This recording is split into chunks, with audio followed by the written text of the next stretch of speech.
Guinéen en dehors du président Mamadi Doumbia et je vais vous donner les 3 raisons fondamentales pour lesquelles l'on veut aujourd'hui en finir avec le président Mamadi Doumbia.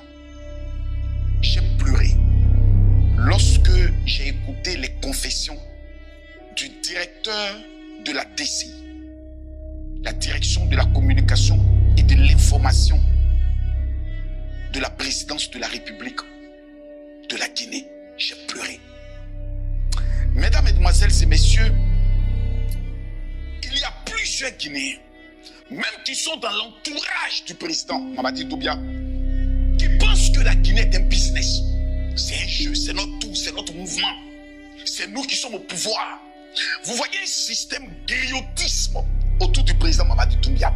On crie Mamadi, Mamadi Doumbia, Mamadi, Mamadi Doumbia. Ils sont inconscients qu'un homme a risqué sa vie avec des hommes qui ont perdu leur vie pour que la refondation, pour que, je peux le dire, la révolution économique de la Guinée puisse avoir. Ils sont inconscients. Ils ne savent même pas le risque le plus important que Mamadi Doumbia a pris dans sa vie le jour où il a décidé de dire non au massacre du peuple et fait dégager l'ancien président. Pour eux, la Guinée est un mouvement. Nous sommes au pouvoir, nous allons prendre le soin de nous servir, nous allons prendre le soin de manger. Ce sont des personnes qui n'aiment pas le président Mamadi Doumbia. Je connais très bien M. Ednock. Je le vois même, comme je peux le dire, comme un frère. Mais quand j'ai entendu ces confessions, je me suis posé la question de savoir combien de personnes dans l'entourage du président Mamadi Doumbia ont ce même comportement.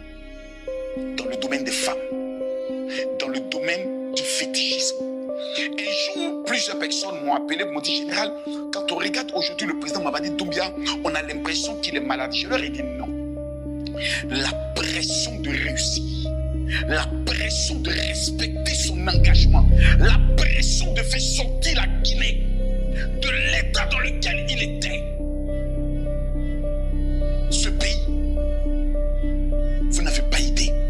Ça n'a rien à voir avec toutes les boucliers qui vont aller voir des féticheurs pour que le président Mamadi Doumbia puisse un jour peut-être les regarder. Ça n'a rien à voir avec des collaborateurs qui vont aller voir des féticheurs avec la photo du chef de l'État afin qu'on puisse faire des pratiques mystiques pour garder le poste. Ça n'a rien à voir avec les milices, ça n'a rien à voir avec les directeurs généraux qui chacun d'entre eux ira voir son marabout pour que la photo d'un seul homme soit tenue dans des pratiques mystiques.